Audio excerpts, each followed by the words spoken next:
Vous savez ce qu'a le don de m'énerver, vraiment. Après, on va parler de comment chanter sans stress, ou en tout cas comment diminuer fortement son stress lorsqu'on a à chanter devant un public. Mais juste avant, j'aimerais vous parler d'une chose. Cet été, j'étais pour la deuxième saison consécutive responsable d'animation dans un camping 4 étoiles à Vias plage. Et on faisait des soirées karaoké le soir. Et ce que je trouve complètement fou, c'est qu'à chaque fois que je faisais mes tours de piscine ou que je faisais mes tours de voiturette durant la journée et que je disais aux gens ce soir c'est soirée karaoké, je compte sur vous, j'essayais de les taquiner un petit peu, en plus il paraît que vous êtes le meilleur chanteur du camping. À chaque fois les gens ils me regardaient en souriant et me disaient non mais Anto, moi je chante hyper mal, c'est hors de question, ce soir tu ne me verras pas sur scène. Et moi à ce moment-là j'ai toujours un petit sourire en coin parce que je sais typiquement que le soir, avec l'inertie de la soirée, au début personne ne veut chanter, mais à la fin, en fait on finit toujours à minuit et on est obligé de refuser des gens parce que les gens, ils ont trop attendu pour chanter, on a trop de monde qui veut chanter et au final, on n'a pas le temps de tous les faire passer. Ou en tout cas, ils sont tous passés une fois, mais ils n'ont pas le temps de passer 2, 3, 4 fois. Donc aujourd'hui, j'aimerais parler un petit peu de comment chanter en public sans stress et pourquoi finalement ces gens, à ce moment-là, des gens qui ne voulaient pas chanter, pourquoi à ce moment-là, ils se mettent à vouloir chanter. La première chose qu'il y a, c'est que moi, ce que j'aime bien dire en début de soirée, c'est que les gens, s'ils veulent, ils peuvent venir chanter soit avec l'équipe d'animation, soit chanter avec une autre personne. Et ce qui se passe, c'est que les gens, quand ils sont tout seuls sur scène, ça leur fait peur. Mais s'ils viennent avec leur mère, avec leur père, avec leur petit frère ou leur petite sœur, ou s'ils demandent à quelqu'un de l'équipe d'animation de pouvoir venir chanter sur scène, et ben les gens, ça les décharge un petit peu d'un petit quelque chose et ils ont plus de facilité à venir chanter. On pense souvent pendant les soirées karaoké qu'il y a des gens, ça va être catastrophique, ça va être une horreur à entendre. Mais en fait, je pense qu'en 2 saisons, j'ai eu le cas 2 fois de gens qui sentaient vraiment mal et que vraiment, on se demandait quand est-ce qu'ils allaient arrêter. Donc, choisissez des musiques qui conviennent à votre timbre de voix, à votre souffle. On a des gens qui viennent chanter du Céline Dion et qui chantent très bien du Céline Dion, mais Céline Dion, c'est quand même un coffre de voix assez incroyable. Donc, il y en a qui viennent chanter qui n'ont pas ce coffre de voix. Donc, je voudrais vous donner déjà 10 artistes que vous pouvez choisir quand vous voulez venir chanter sur scène. Le premier, alors c'est des artistes que vous connaissez. Le premier, c'est Patrick Bruel. Vous avez Place des Grands Hommes, ça marche très très bien, c'est facile à chanter.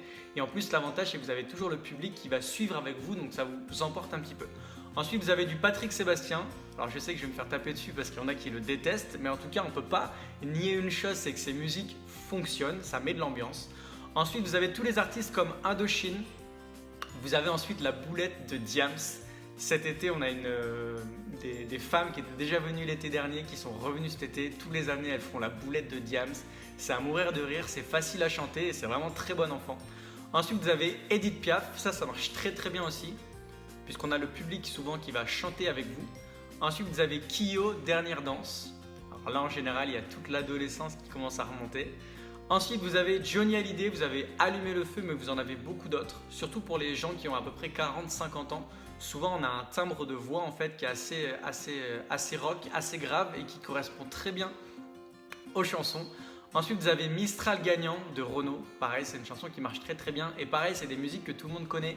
Donc, il y a toujours un certain engouement. On a envie d'entendre les gens chanter ces musiques et c'est des petits timbres, des petites choses qu'on aime entendre. Ensuite, vous avez Sous le vent de Céline Dion. Je ne sais pas si vous connaissez. Si en général, tout le monde connaît. Donc, c'est une musique qui marche très bien à deux. Et en plus, il y a vraiment un duo. Donc, vraiment l'un qui chante, puis l'autre qui chante. Il y a des moments où c'est les deux personnes ensemble. Donc, c'est vraiment très sympa. Et ensuite, vous avez Papa Outé de Stromae que j'ai marqué. Alors, pareil, c'est une musique que moi, j'aime beaucoup parce qu'il n'y a pas forcément besoin d'avoir des fortes capacités sonores. Alors bien sûr que les gens qui savent bien chanter, c'est toujours mieux, hein, mais c'est une musique qui peut relativement être chantée en parlant et donc qui convient à pas mal de personnes. Souvent, vous aurez à utiliser un micro pour chanter. Donc ce que vous pouvez faire, ce que je vous invite vraiment à faire avec un micro, juste une petite astuce comme ça au passage, c'est que souvent les gens quand ils parlent au micro, ils ont donc leur bouche au niveau de leur bouche et ils ont le micro, je vous assure, qui est au niveau du nombril.